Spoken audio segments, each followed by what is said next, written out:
జగన్మోహన్ రెడ్డి గారు మొన్న నేను బాలకృష్ణ గారి బిల్డింగ్ నుంచి ఆ ఐపీ అడ్రస్ నుంచి నా మీద తప్పుడు ప్రచారం జరిగింది అని కేసు పెట్టాను, కావాలంటే నా మాటల్లోనే వినండి అని జగన్మోహన్ రెడ్డి గారు చాలా ఎంటర్టైనింగ్ గా ఒక వీడియో క్లిప్ని కూడా అందరికీ చూపించడం జరిగింది. చాలా సంతోషం.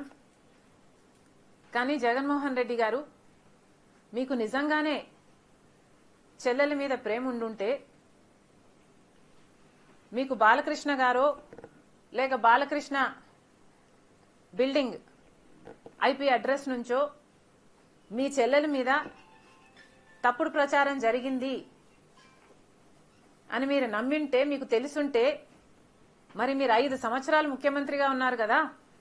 ఆ ఇష్యూ జరిగిన తర్వాత 5 సంవత్సరాలు మీరు ముఖ్యమంత్రిగా ఉండి ఏం గాడిదలు కాశారండి? ఎందుకు ఎంక్వైరీ వేయలేదు బాలకృష్ణ మీద? మీరు ఇప్పుడు చెల్లెల మీద ప్రేమ ఉన్నట్టు మీరు మాట్లాడుతున్నారే. మీకు నిజంగానే చెల్లెల మీద ప్రేమ ఉంటే, ఏ ఇష్యూ అయితే బాలకృష్ణ బిల్డింగ్ నుంచి అప్పుడు జరిగిందో ప్రభాస్ కు నాకు సంబంధం ఉంది అని, అదే ఇష్యూని గత 5 సంవత్సరాలలో మీ సైతాన్ సైన్యం మీ సోషల్ మీడియాలో మీరు వాడుకోలేదా? నేను ఏ రోజైతే కేసు పెట్టానో, ఇలా జరిగింది, నా మీద తప్పుడు ప్రచారం జరుగుతుంది అని ఏ రోజైతే కేసు పెట్టానో ఆ రోజే నేను ప్రభాస్ అన్న వ్యక్తిని ఇంతవరకు చూడలేదు అని చెప్పాను. ఈ రోజుటికి కూడా నాకు ప్రభాస్ అంటే ఎవడో తెలియదు. ఈ రోజుటికి కూడా చెప్తున్నా, ఆ రోజు ప్రమాణం చేశా నా బిడ్డల మీద నాకు సంబంధం లేదు ఆయనతో అని. ఈ రోజు మళ్లీ చేయడానికి కూడా చెప్తున్నా, నాకు సంబంధం లేదు ఆయనతో. నా బిడ్డల మీద ప్రమాణం చేసి చెప్తున్నా. జగన్మోహన్ రెడ్డి గారికి ఇవన్నీ తెలిసి కూడా నాకు క్యారెక్టర్ లేనట్టు, నాకు ఆయనతో సంబంధం ఉన్నట్టు గత 5 సంవత్సరాలలో మీ సైతాన్ సైన్యం చేత ప్రాపగాండా చేయించలేదా?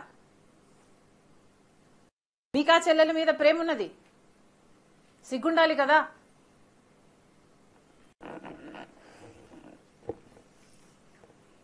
మళ్ళీ నా వీడియోనే ప్లే చేసి మళ్ళీ ఆయనకు మైలేజ్ వచ్చేటట్టు వాడుకుంటున్నారు.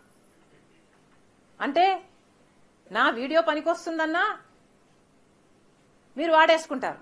సో మీరు చెల్లెల్ని వాడేసుకుంటారు, మీరు తల్లి మీద కేసైనా పెడతారు, మీరు నాన్న పేరుని సిబిఐ ఛార్జ్ షీట్లో అయినా చేర్పిస్తారు. మీరేమైనా చేయగలరు, మీకు మీరే సాటి సార్.